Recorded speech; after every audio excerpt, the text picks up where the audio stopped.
बिस्मिल्लाहिर्रहमानिर्रहीम। अल्लाहुम्मा रब्बि ज़िदनी इल्मा। अज़ीज़ तालिब इल्मों, हम आप लोगों के साथ चैप्टर नंबर 5 के लेक्चर नंबर 5 के साथ हाज़िर हैं। इस पर्टिकुलर लेक्चर में हम लास्ट टाइम की कुछ बातें करेंगे। जैसे कि आपको याद होगा कि हम लोगों ने लास्ट टाइम बैक्टीरियोफेजेस का जिक्र किया था, यानी कि ऐसे ऐसे वायरसेस जो बैक्टीरिया को इन्फेक्ट करते हैं, बैक्टीरिया में डिजीज़ कॉज करते हैं और सम टाइम उनको खा तक जाते हैं।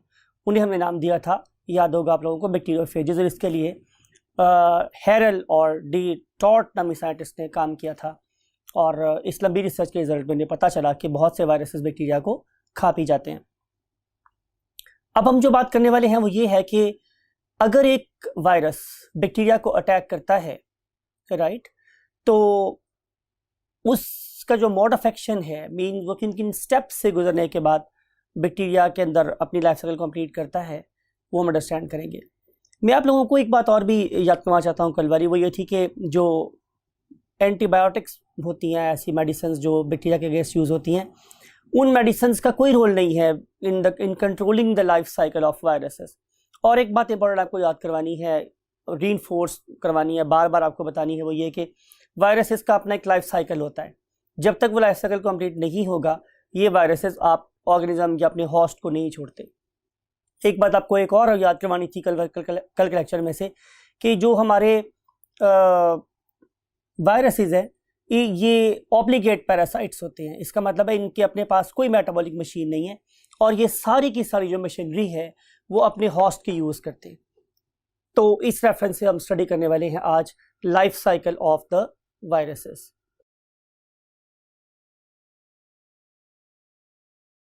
जी स्टूडेंट्स, डायनामिक वॉल पे आज हम ये डिस्कस करेंगे कि हमारे जो बैक्टीरियोफेजेस हैं, जो हमारे बैक्टीरिया को अफेक्ट कर रहे हैं, उनकी कितनी टाइप्स हो सकती हैं in the terms of life cycle.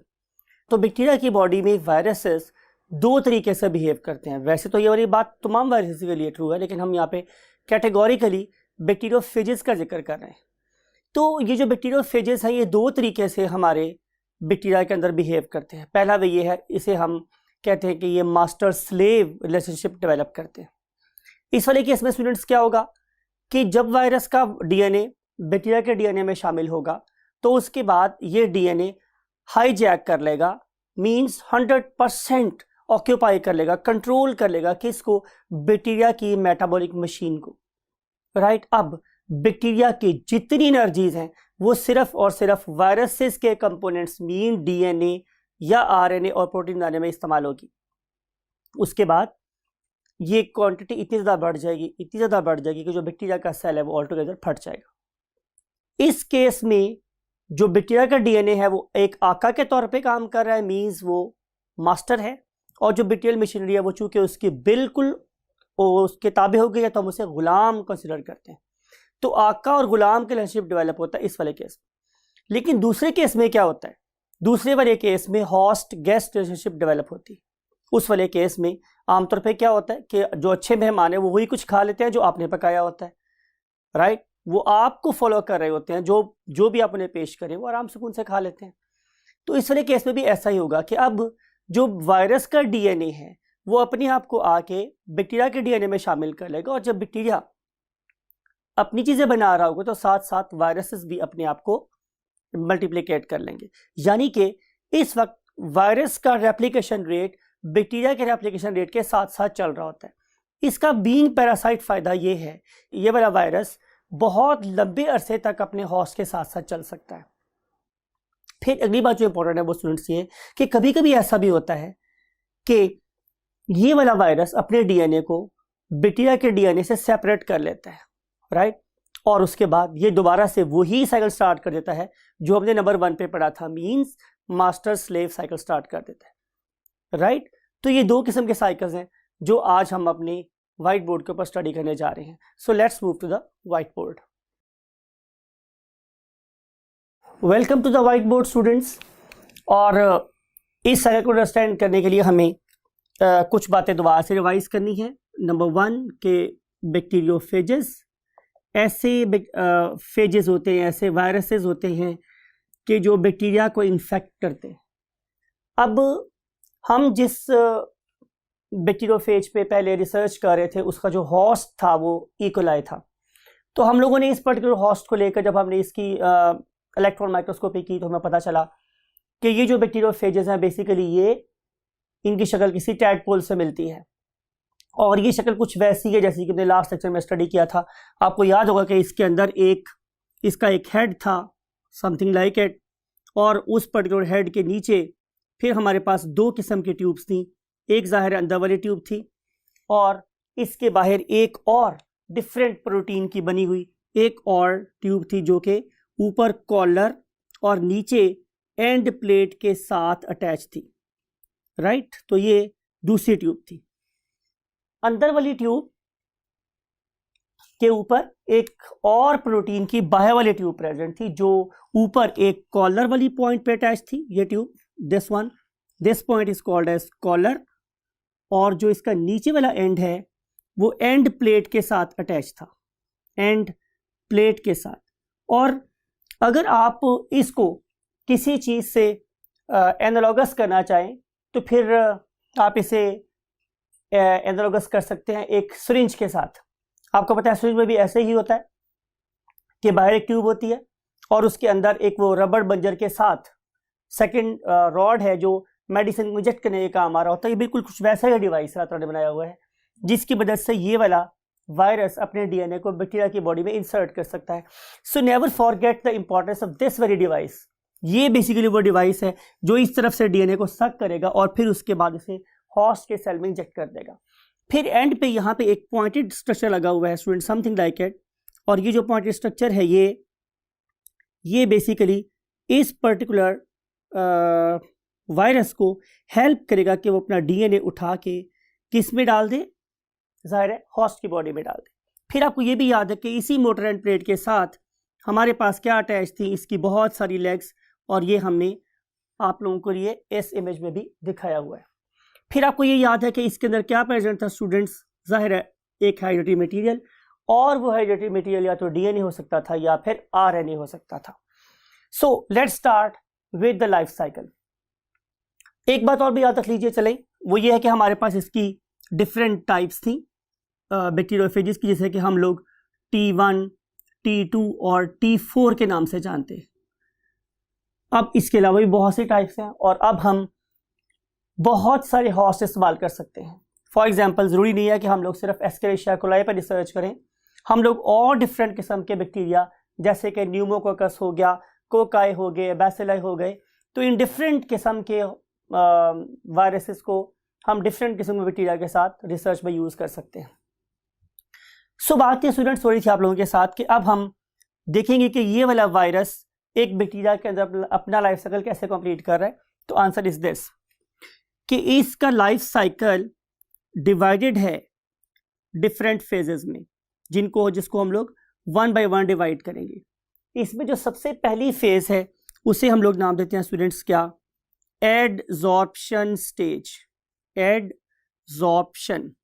आप स्टूडेंट्स जरा बात को गौर से सुने, मैंने वर्ड एब्जॉर्प्शन नहीं यूज किया, मैंने यहाँ पे बी नहीं लिखा हुआ, मैंने यहाँ पे डी लिखा है। अब एडजॉर्ब का मतलब होता है चिपकना, राइट। यानी कि जो मेरे पास पहले वाली स्टेज है उसमें वायरसेस अपने आप को बैक्टीरिया की सरफेस के साथ अटैच करते हैं।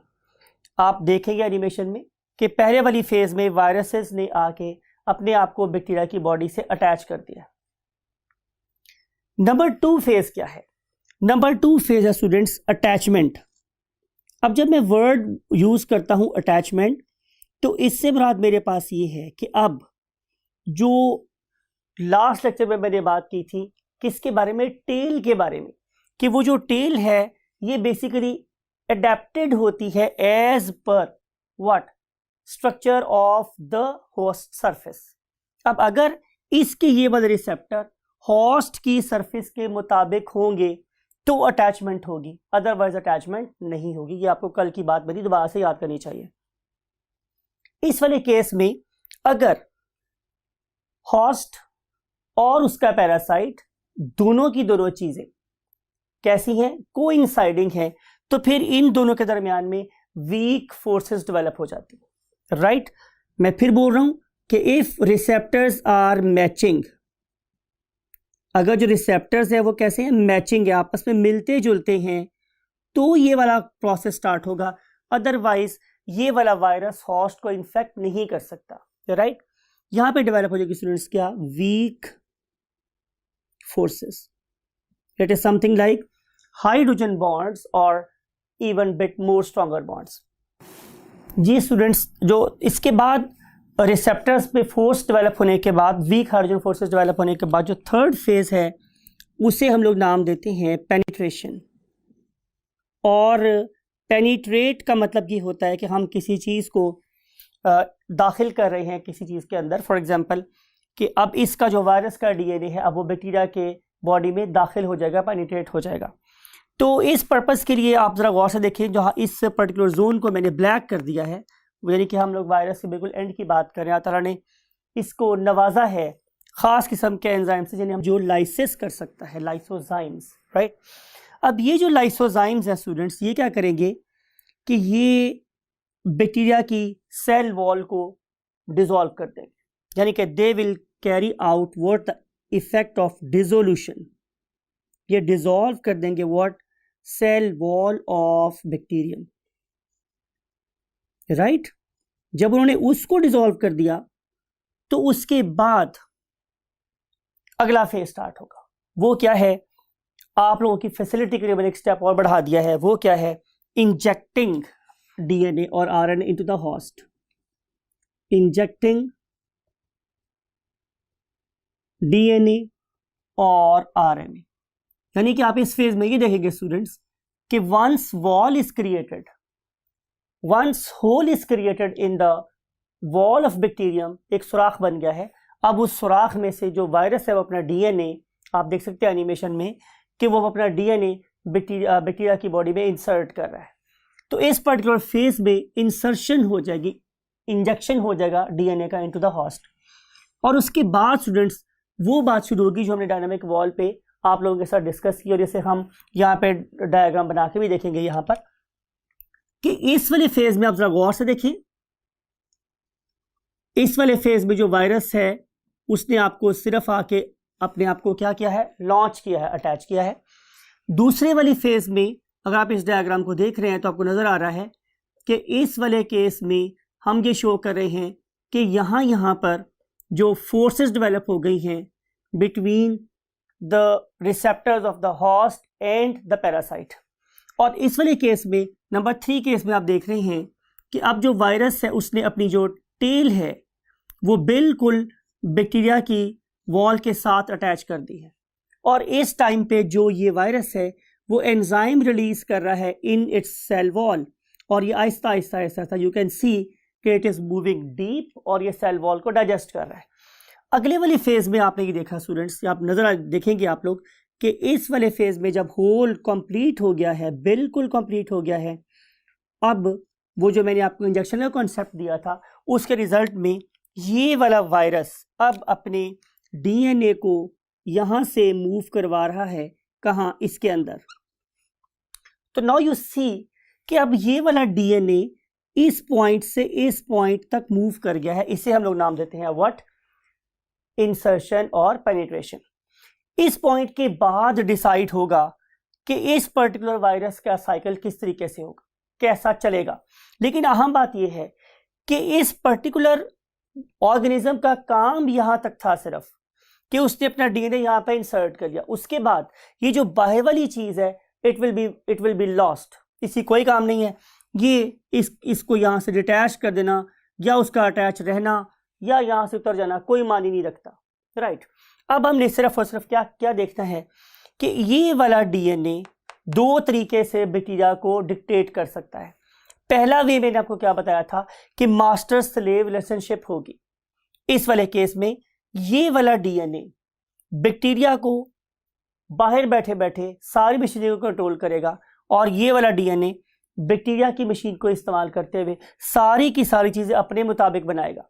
यानी कि एक टाइम विल कम कि जब ये जो बैक्टीरिया है, राइट, इस पर्टिकुलर बैक्टीरिया की मैं बात कर रहा हूँ, it will become full of viruses. और आपको जब मैं बात करूँगा तो आपको समझ आ जाएगी कि जाहिर है इसमें बहुत सारे क्या बन जाएंगे, कैप्सिड्स। डेफिनेटली ये कैप्सिड्स कैसे बने हैं स्टूडेंट्स, कैप्सोमियर्स के आपस में मिलने से।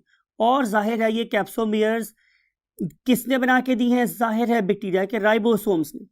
तो बैक्टीरिया के राइबोसोम्स पे किसने कब्जा कर लिया, वायरस के डीएनए ने। जब सारा कब्जा उसको आ गया तो हर एक चीज किसकी बनेगी स्टूडेंट्स, वायरसेस की।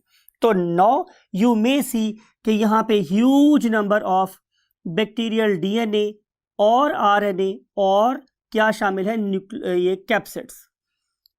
तो इस बैक्टीरिया की क्या हो जाएगी स्टूडेंट्स, लाइसेस, ये फट जाएगा, बर्स्ट हो जाएगा। और बर्स्ट होने के बाद आप ये देखेंगे कि ये बर्स्ट होने से पहले ये दोनों चीज़ें आपस में दोबारा से मिल गई हैं, और दोबारा से मिलने के बाद डेफिनेटली हमारे पास क्या प्रोड्यूस हो गए हैं, मोर वायरसेस। और ये वायरसेस क्या कर सकते हैं, डेफिनेटली इनके साइड पे या इनके साथ जो नॉर्मल बैक्टीरिया हैं, इन्हें मैंने डेलिबरेटली ब्लू से ड्रॉ किया है कि जो नॉर्मल बैक्टीरिया हैं, then they will carry out the same process जैसा इसके साथ हुआ था, इस नंबर 1 फेज में हो रहा था, वही वाले काम इस नए बैक्टीरिया के साथ भी होंगे, और ये बैक्टीरिया भी इसी नंबर फेज के ऊपर नंबर 1 जैसी स्टेट में चला जाएगा। तो इस तरीके से ये जो वायरसेस हैं ये क्या कर रहे हैं स्टूडेंट्स, डिफरेंट बैक्टीरिया की साथ अटैचमेंट करते हैं, उनके साथ वीक फोर्सेस डेवलप करते हैं, उसके बाद अपना डीएनए इंसर्ट करते हैं, उनकी मशीनरी को ऑक्यूपाई कर लेते हैं और फिर सारा काम उससे अपना करवाते हैं। तो ये सारे के सारे 5 फेजेस हैं जो बेसिकली मास्टर स्लेव रिलेशनशिप में हमारे साथ चलते हैं। इसलिए मैं इस पर्टिकुलर साइकिल को मास्टर स्लेव साइकिल के नाम से लिख रहा हूँ, और मैं इसे बोलता हूँ कि ये लाइटिक लाइफ साइकिल है, लाइटिक लाइफ साइकिल। इस वाले केस में बैक्टीरिया की बॉडी फट गई थी, इसलिए हम इसे लाइटिक बोलते हैं। लेकिन एक किस्म का साइकिल और भी था, आपको याद है, आप लोगों की बुक में वो डायग्राम इसके नीचे ही साथ अटैच है, लेकिन मैं आपकी कन्वीनियंस के लिए इसको और बेहतर तरीके से लास्ट फेज में ड्रॉ कर रहा हूँ। तो आप भी जहां पे देख रहे हैं कि ये वही बैक्टीरियम है that is going to be affected, जिसको अफेक्ट होने वाला है, और इसके ऊपर अटैच है ये हमारा क्या, वायरस। और ये वायरस लॉन्चिंग करने के बाद के लॉन्च करने के बाद क्या करेगा स्टूडेंट्स, नंबर 2 फेज के ऊपर ये वीक फोर्सेस डेवलप करेगा, किसके साथ, जाहिर है with the wall of the host, यानी कि कुछ इस तरीके से। अब ये वाला साइकिल मैंने इतनी मरतबा रिपीट कर दिया स्टूडेंट्स, इतनी दफ़ा ये बातें रिपीट हो गई हैं कि अब तो ये बातें शायद आप लोगों को हिफ्स हो गई होंगी, राइट। तो सेकंड स्टेप में यहाँ पे वो फोर्सेस डेवलप हो रहे हैं, और थर्ड वाले पॉइंट पे यू मे सी कि अब पेनिट्रेशन हो रही है, राइट। इस पर्टिकुलर पॉइंट से जो वायरसेस हैं, they are injecting their DNA into the host body, ठीक है, होस्ट बॉडी के अंदर इंजेक्ट कर रहा है अपना डीएनए इस पर्टिकुलर पॉइंट से इस पर्टिकुलर पॉइंट तक। हमने इसे नाम दिया था व्हाट, पेनिट्रेशन या इंसर्शन। और इससे आगे वाली फेज में जो कि डेफिनेटली इस वाले स्टाइल से डिफरेंट है, अब क्या हो रहा है स्टूडेंट्स कि जरा गौर से देखिएगा, I need your attention more than 100%। इस वाले केस में लुक एट दिस कि ये बैक्टीरिया की वॉल है, इसके अंदर ये बैक्टीरिया का अपना सिंगल सर्कुलर डीएनए है, और ये मेरे पास प्रेजेंट है linear DNA of viruses, right. ये याद रखने वाली बात है कि ये एक से लीनियर डीएनए या आरएनए का मॉलिक्यूल है, वट एवर, लीनियर डीएनए और आरएनए। अब ये वाला डीएनए अपने आप को शामिल कर लेगा किसके अंदर, बैक्टीरिया के डीएनए में। यानी कि अगली फेज में अगर मैं डायग्राम ड्रॉ करूंगा तो आप लोगों को कुछ ये एहसास होगा कि समथिंग लाइक इट, कि अब वायरस का डीएनए बैक्टीरिया के डीएनए में शामिल हो गया है, इनऑक्यूलेट हो गया है, राइट। इस पर्टिकुलर डीएनए को हम एक नाम दे सकते हैं, इसे हम बोलते हैं रिकॉम्बिनेंट डीएनए, क्योंकि इसमें 2 डिफरेंट तरह के डीएनए आपस में मिल गए हैं, राइट। अब इस पर्टिकुलर डीएनए ने क्या करना है, बैक्टीरिया के साथ मिल के रहना है, इस टाइम पे हम इस वायरस को प्रोफेज या प्रो वायरस का नाम दे सकते हैं, राइट। अब इसकी मल्टीप्लिकेशन किसके साथ एसोसिएटेड है? बैक्टीरिया के डीएनए के मल्टीप्लिकेशन के साथ या रेप्लिकेशन के साथ। यानी कि अगर ये वाला डीएनए अपने आप को डुप्लीकेट कर रहा है, जो मैं आपको शो करने की कोशिश कर रहा हूं, जो you may find this thing, कि अगर ये अपने आप को डुप्लीकेट करने की कोशिश कर रहा है तो साथ साथ वायरस का डीएनए भी रेप्लिकेट हो रहा है। यू मे से इट, राइट। और आप लोग एक कॉन्सेप्ट पढ़ के आए हैं ग्रेड 9 में, वो स्टूडेंट कॉन्सेप्ट क्या था? वो कॉन्सेप्ट था बाइनरी फिशन वाला। यानी कि अब ये जो बैक्टीरिया है ये अपने आप को 2 इक्वल पार्ट्स में डिवाइड कर देगा। जब ये वाला प्रोसेस हो रहा होता है तो आपको ये बात पता है कि एक डीएनए इस तरफ मूव कर जाता है जो शायद ओल्ड है, और जो नया बना हुआ डीएनए है वो इस तरफ मूव कर जाता है, राइट। से हमने इस बैक्टीरिया को 2 डॉटर बैक्टीरियम में डिवाइड कर दिया, राइट। हमने इस पेरेंट बैक्टीरियम को 2 डॉटर बैक्टीरिया में डिवाइड कर दिया by the process of what? Binary fission. तो आप लोग क्या फाइंड करेंगे कि अब इन दोनों के अंदर इस पर्टिकुलर वायरल डीएनए की कॉपी मौजूद है। तो हेंस ये बैक्टीरिया के साथ साथ चलता रहेगा। इस किस्म के लाइफ साइकिल को हम लोग नाम देते हैं स्टूडेंट्स क्या? होस्ट गेस्ट रिलेशनशिप वाला साइकिल, और हम इसे नाम देते हैं क्या? Lysogenic life cycle. Lysogenic life cycle. इसको साइक्लिक शो करने के लिए हम क्या लगा सकते हैं स्टूडेंट्स? ज़ाहिर है इसमें एरोस लगा सकते हैं, राइट, समथिंग लाइक इट। और फिर जो काम इस बैक्टीरियम के साथ हुआ है, जाहिर है वही वाला काम इस बैक्टीरियम के साथ भी होगा। लेकिन याद रखने वाली बात यह है कि ये वाला प्रोसेस मींस ये वाला साइकिल, जिसे हमने क्या नाम दिया था? लाइसोजेनिक लाइफ साइकिल, ये कभी भी इस वाले लाइफ साइकिल में शिफ्ट हो सकता है। और इस प्रोसेस को हम लोग नाम क्या देते हैं students? Induction. We call it as what? Induction. This process और phase is called as induction. So that's all about the life cycle of what? Viruses. अगले लेक्चर में हम आप लोगों के साथ मुलाकात करेंगे किस फेज में? डिफरेंट टाइप्स ऑफ डिजीजेस में, वायरल डिजीजेस के साथ। Take very good care of yourself. जी अजीज तलबा और तालिबात, हम डिस्कस करने वाले हैं आप लोगों के साथ आज कुछ वायरल डिजीजेस। एक दफ़ा फरिश्तों ने अल्लाह रब्बुल इज़्ज़त से सवाल किया कि या अल्लाह, वैसे तो आप रब हैं, आपसे बड़ा कोई नहीं है, लेकिन अगर आपका भी रब होता तो आप अपने रब करीम से क्या चीज़ मांगते? तो पता है स्टूडेंट्स अल्लाह ताला ने क्या जवाब दिया? अल्लाह ताला ने कहा कि मैं अपने रब से सेहत मांगता।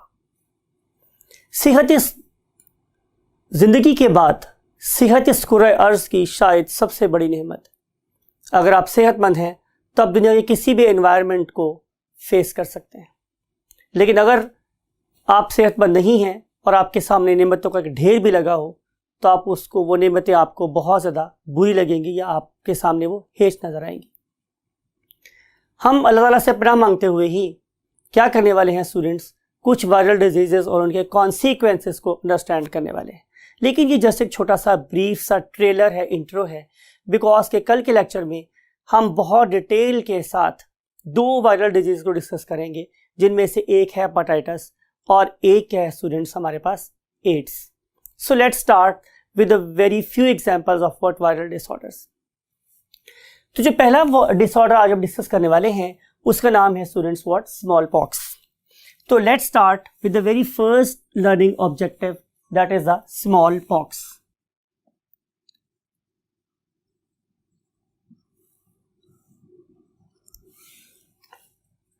जैसे मैं हमेशा आपके लोगों के लिए एक फ्लैश कार्ड बनाता हूं इंपॉर्टेंट चीज़ों का, वो फ्लैश कार्ड यहाँ पे भी ऑलरेडी प्रेजेंट है, गौर से देखा हो आप लोगों ने।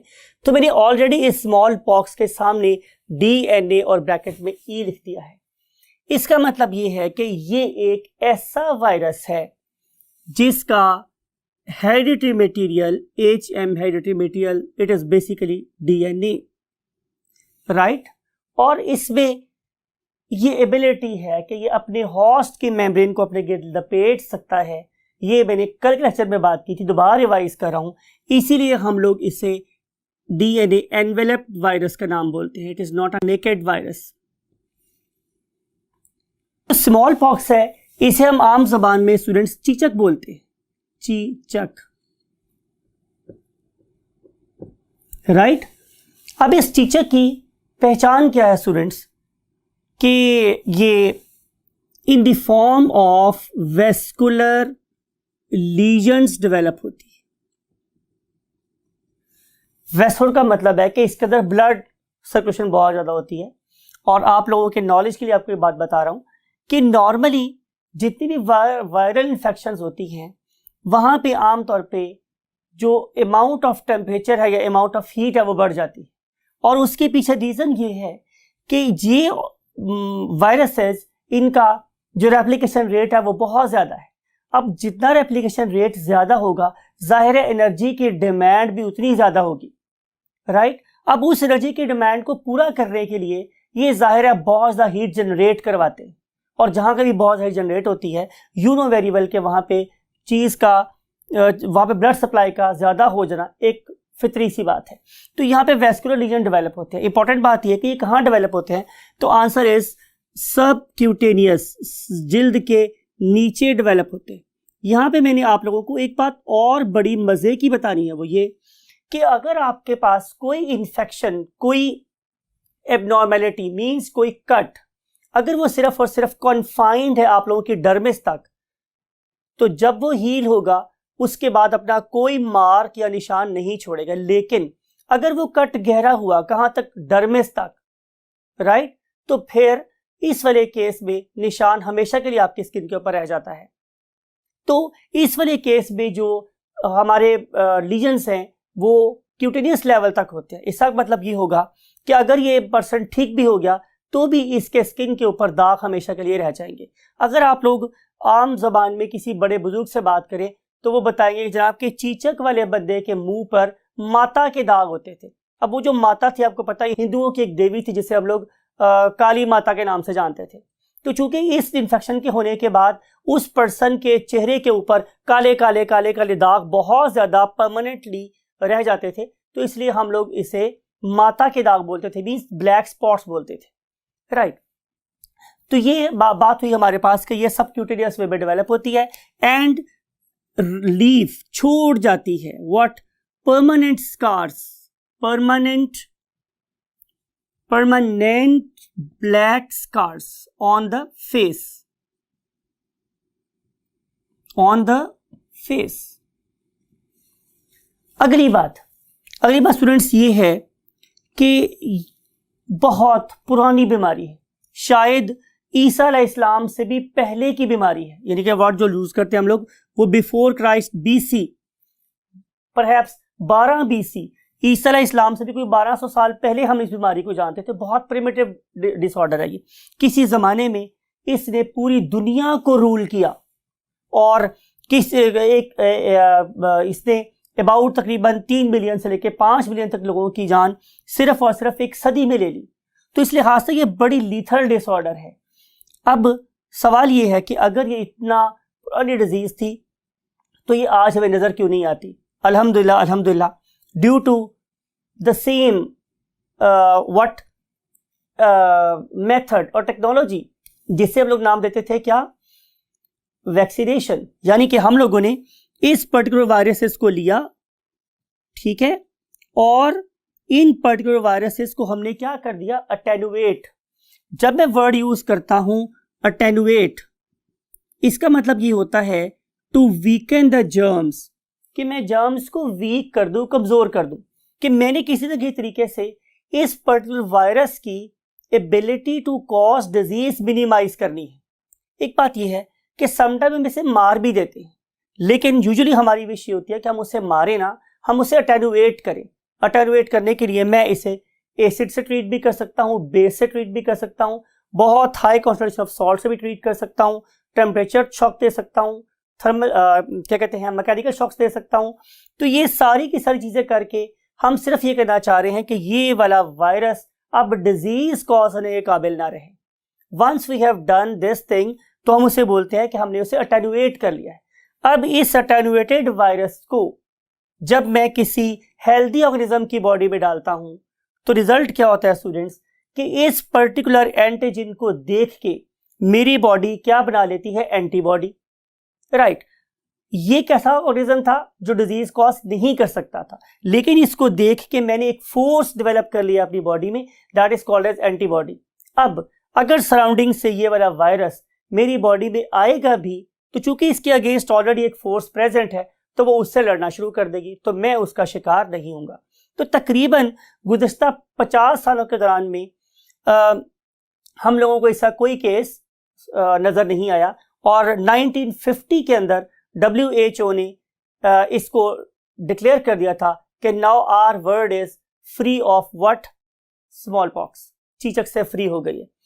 लेकिन हम इस पर्टिकुलर चीज से निजात बहुत अर्सा पहले भी हासिल कर सकते थे, लेकिन जाहिर है कुछ मेल प्रैक्टिसेस होती हैं जो हम लोगों को एक टारगेट को अचीव करने से रोक रही हैं।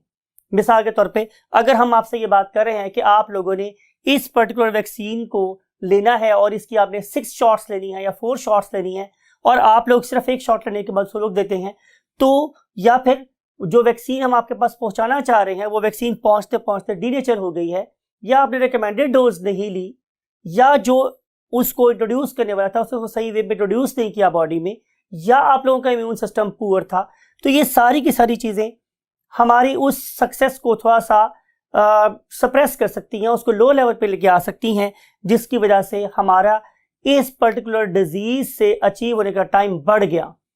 राइट, लेकिन बहरहाल थैंक्स गॉड कि 1950s के बाद से लेके अब तक हमारे पास चीचा का कोई केस नजर नहीं आया। Right students, so let's move to the next disorder that is called as herpes simplex. So second disorder is herpes simplex. ये भी एक वेस्कुलर लीजन से आइडेंटिफाई होने वाली डिजीज है। इसका मतलब ये है कि डिफरेंट जगहों पर आप लोगों की बॉडी में वेस्कुलर लीजन्स डेवलप हो जाएंगे। मैंने आपको बताया स्टूडेंट्स कि जहां कहीं भी नॉर्मली वायरल इन्फेक्शन होती है वहां पे चूंकि इन ऑर्गेनिजम्स का रेप्लिकेशन रेट बहुत ज्यादा होता है, तो एनर्जी का ज्यादा बनना, एनर्जी का ज्यादा लॉस होना, ब्लड सप्लाई का ज्यादा होना, इट इज क्वाइट नेचुरल। तो ये भी वेस्कुलर लीजन डेवलप होते हैं, और इस वाले केस में हम इसको कैसे आइडेंटिफाई करेंगे, how we can identify it, identification. तो इसको नॉर्मली स्टूडेंट्स हम आइडेंटिफाई करते हैं by means of definitely vesicular lesions, लेकिन ये वेस्कुलर लीजन्स बहुत छोटे छोटे होते हैं और आमतौर पे ये अराउंड द माउथ आपको नजर आएंगे। रेड कलर के दाने होंगे, रेड कलर्ड पिंपल्स जैसे होते हैं वैसी कोई चीज आपको नजर आएगी। राइट, और फिर ये फैलती है, इट इज अ कॉन्टेजियस। मिसाल के तौर पे अगर किसी पर्सन को यहाँ पे एक दाना था और उसने उसको खुजाया, तो वही वाला जो वाटर है that is very much rich in viruses, वो साथ लगेगा तो वो साथ वाले सेल्स को अफेक्ट करना शुरू कर देगा। तो इस लिहाज से ये जो डिजीज है ये फैलने वाली डिजीज है, अपने ही हाथों के थ्रू फैलने वाली डिजीज है, और ये कहा जा सकता है परहैप्स ये हमारी पॉपुलेशन में बहुत ही कॉमन एक डिसऑर्डर है। Right, so it is very common disorder, ये बात भी आप लोगों ने माइंड में रखनी है। इसके बाद हम मूव कर रहे हैं स्टूडेंट्स नेक्स्ट पॉइंट पे, जिसका नाम है इन्फ्लुएंजा। अब इन्फ्लुएंजा को भी आप लोग बहुत तरीके से जानते हैं, यानी कि ये वही वायरस है जो आमतौर पे हम लोगों को नज़ला जुकाम फैला रहा होता है, लेकिन आमतौर पे कॉमन कोल्ड में और इन्फ्लुएंजा के सिम्टम्स सेम होने के बावजूद दोनों में एक फर्क है। वो फर्क स्टूडेंट्स ये है कि आमतौर पे जो हमारा कॉमन कोल्ड होता है वो 3 से 5 दिनों में ठीक हो जाता है, लेकिन जो इन्फ्लुएंजा है ये ठीक होने में तकरीबन 2 हफ्ते का टाइम ले जाता है। फिर उसके बाद इस इन्फ्लुएंजा के थ्रू जो सिम्टम प्रोड्यूस होते हैं they are more disturbing than the common cold. Right, for example इसमें जो हमारे हेड में ब्लॉकेज है वो ज्यादा होती है, जो अमाउंट ऑफ, जिसे हम पस बोल रहे होते हैं, वो ज़्यादा प्रोड्यूस हो रही होती है, ये हमारी सेरेब्रल कंजेशन ज़्यादा कर रहा होता है। तो इसका जो एम्पलीट्यूड है या जो इसकी इंटेंसिटी है, it is more severe than normal you can say common cold viruses. और इसके बारे में आप लोगों ने याद रखना है स्टूडेंट्स कि ये एक आरएनए वायरस है, राइट, और ये भी एक एनवेलप्ड वायरस है, राइट, और ये भी कॉमन कोल्ड जैसे सिम्टम डेवलप करता है, लेकिन इसका जो ड्यूरेशन है ये ज्यादा है, duration is larger than normal common cold viruses, ठीक है। फिर इसके अलावा इसके जो सिम्टम्स है उसमें जाहिर है स्नीजिंग, छींके आना, उसके बाद कफिंग, आप लोगों के जब यही वाटर जब आप लोगों के बैक साइड पे फॉल करते तो आप लोगों को कफिंग भी स्टार्ट हो सकती है। फिर इसके अलावा हेड एक, आपके सर में दर्द, और फिर इसके अलावा watering of the eyes and nose, watering of eyes and nose यानी कि आपके नाक और आंखों से पानी बहना शुरू हो जाता है, और हेड एक बहुत ज़्यादा सीवियर होती है। और नॉर्मली जो ब्लॉकिंग ऑफ नोज है वो भी हम लोगों को यहाँ पे नजर आती है, आपका नोज ब्लॉक हो जाता है, ब्लॉकिंग ऑफ नोज। और इम्पॉर्टेंट बात यह है स्टूडेंट्स के जब आप लोग इनसाइड वार्म रूम होंगे तो आप लोगों को स्नीजिंग या कफिंग और फ्लो ऑफ या वाटरिंग ऑफ नोज वो कम होगा। लेकिन जो ही आप लोग ओपन एयर में जाएंगे तो ये सिम्टम आप लोगों को रिवर्स होते हुए नजर आएंगे। मींस कि फिर आप लोगों की स्नीजिंग भी बढ़ जाएगी, आप लोगों की शायद कफिंग भी बढ़ जाएगी, शायद आपको हेडेक भी थोड़ा सा रिलीफ मिलेगा बिकॉज कंजेशन कम हो रही है, लेकिन जो वाटरिंग ऑफ नोज है वो बहुत ज़्यादा रैपिड हो जाएगी। ये वाला सारा प्रोसेस वही बात है, अप्रॉक्सीमेटली 15 डेज तक चलता रहेगा, और 15 डेज के बाद फिर आप लोग बिल्कुल ऐसे महसूस करेंगे कि जैसे हमें कुछ हुआ ही नहीं था। रीज़न इज कि इन 15 डेज में इस पर्टिकुलर वायरस का साइकिल कंप्लीट हो गया और उसके बाद आप नॉर्मल हो जाएंगे। नॉर्मल होने में अगेन आपने जो बात माइंड में रखनी है वो ये था कि इस प्रोसेस में एंटीजन एंटीबॉडी रिएक्शन के रिजल्ट में आप लोगों की बॉडी ने इस एंटीजन्स को देखते हुए क्या बनाई, एंटीबॉडीज, और उन एंटीबॉडीज ने फाइट किया इस एंटीजन के साथ, और 15 डेज के अंदर उसने आप लोगों की बॉडी में से सारी एंटीजन्स को वाइप ऑफ कर दिया। जब तक ये वाली एंटीबॉडीज आपकी बॉडी में स्टे करेंगी यू विल फील हेल्दियर, लेकिन जब चूंकि ये वाली एंटीबॉडीज स्टेबल नहीं होती, ज़्यादा देर बॉडी में स्टे नहीं करती, तो जब ये एंटीबॉडीज का लेवल बॉडी में दोबारा से कम होगा और ये वाले वायरसेस मेरी बॉडी में दोबारा आएंगे तो मैं दोबारा से इन्फ्लुएंजा का शिकार हो सकता हूँ। सो कौन सा वायरल डिसऑर्डर मेरी जिंदगी में दोबारा नहीं होगा और कौन सा होगा वो किस पर डिपेंड कर रहा है कि उसकी एंटीबॉडीज मेरी बॉडी में कितनी ज़्यादा देर तक स्टे कर रही। Hope you have got the valuable information about what influenza. अब हम मूव कर रहे हैं नेक्स्ट पॉइंट पर, और जिसका नाम मेरे पास स्टूडेंट्स क्या है, mumps and measles. So let's move to the mumps and measles. अब स्टूडेंट्स जो हमारे पास वर्ड है मम्स, इसके लिए हम जो आम तौर पे टर्म यूज करते हैं, आप इंशाल्लाह डॉक्टर बनने जा रहे हैं तो ज़रूरी नहीं है कि आप सारी की सारी सर्विसेज सिर्फ किसी शहर में देंगे, आप लोग किसी गांव में भी आपको जाना चाहिए और इस इंसानियत की खिदमत करनी चाहिए गांव में जाकर भी, बिकॉज जो लोग गांव में रहते हैं वो भी इंसान है और वो भी आप लोगों की सर्विसेज को उतना ही डिमांड करते जितना कि शहर के लोग करते हैं। सो अगर आप किसी गांव में जाएंगे तो गांव में जाने के बाद आपको जाहिर है मम्स का वर्ड सुनने को नहीं मिलेगा, तो वहां पे लोग आपको बोलेंगे जनाब कि मुझे कनपेड़ों की शिकायत हो गई। अब इसे हम लोग कनपेड़े कहते क्यों है, इसलिए कि कानों के आगे इस पर्टिकुलर जोन में यहाँ पे लगता है जैसे कि दो बहुत बड़े बड़े पेड़े रख दिए गए रेड कलर के, इसीलिए आमतौर पर जो लेमैन है वो इसे कनपेड़े के नाम से जानता है। अब ये जो कनपेड़े हैं बेसिकली यहाँ पे ग्लैंड्स होते हैं, उन्हें बोलते हैं पैरोटिड ग्लैंड्स। तो ये वाले वायरसेस जो कि बेसिकली RNA एनवेलप्ड वायरस है, I am talking about mumps के वायरस ही, कि ये RNA एनवेलप्ड वायरस है, मैं इसकी बात करूँ, ये जाके हमारी बॉडी के उन सेल्स को अफेक्ट करता है जो कि पैरोटिड ग्लैंड बनाते हैं। इसका मतलब ये हुआ कि ये इनका जो टारगेट सेल्स हैं वो पैरोटिड ग्लैंड्स के सेल्स हैं। अगर आप कॉन्सेप्ट इनहांस करना चाहते हैं तो डेफिनेटली मैं ये बता सकता हूं आप लोगों को कि इस पर्टिकुलर वायरस के जो रिसेप्टर्स हैं वो मेरे पैरोटिड ग्लैंड के रिसेप्टर से मैच करते हैं, इसीलिए ये जाके सिर्फ उनके साथ अटैच होता है और कहीं अटैच नहीं होता, right. So RNA enveloped viruses they are causing कनपेड़े, राइट। अब इनका भी एक साइकिल है, उस साइकिल के बाद they will leave your body, लेकिन जब तक इस छोटे से, आमतौर पर ये भी याद रखें कि जो कॉन्पेडे का प्रॉब्लम है वो छोटी एज में ही हो जाता है, और ये शुक्र वाली बात है।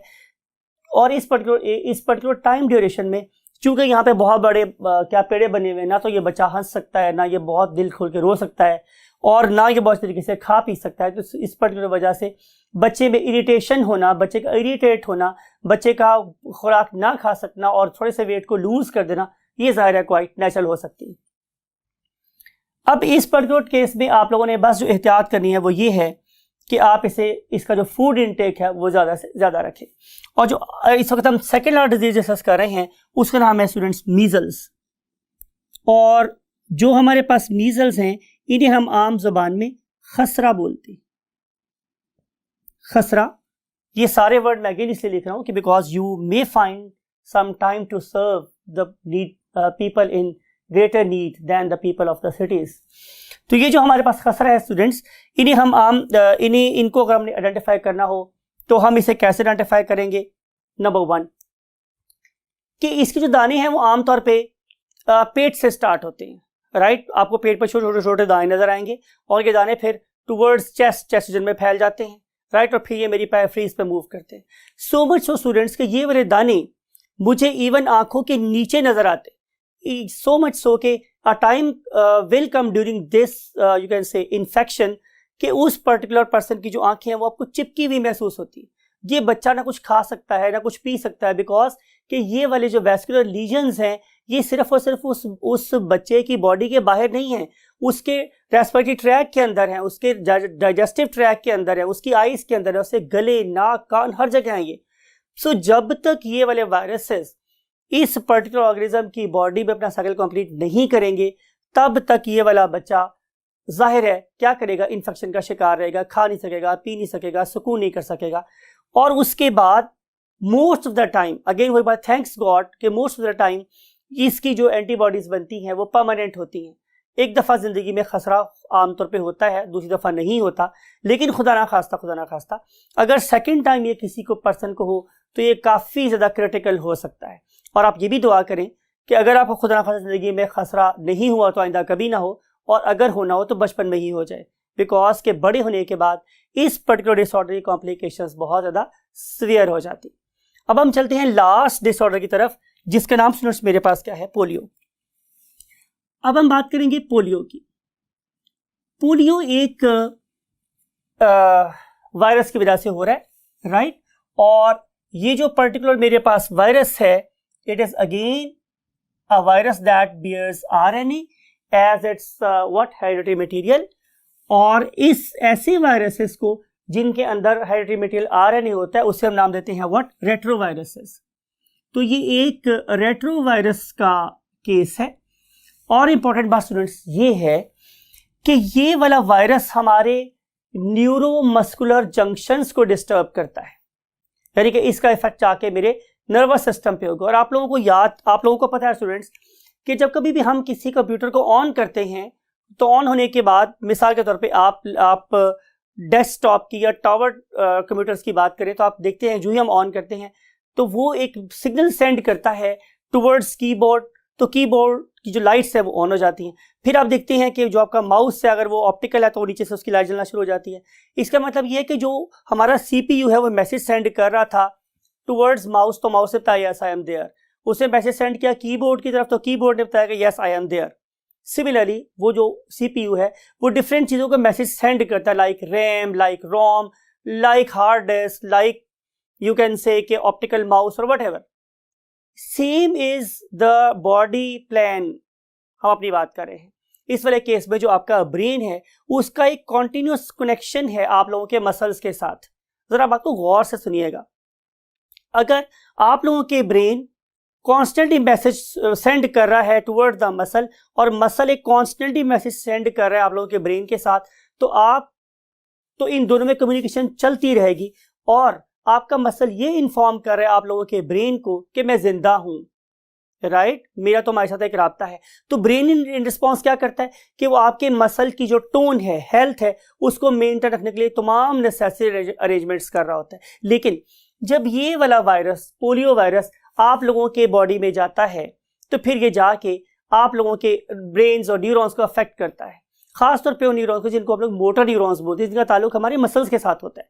वंस ये वाला कनेक्शन, ये वाली कम्युनिकेशन ब्रेक हो जाए तो स्टूडेंट्स क्या होगा?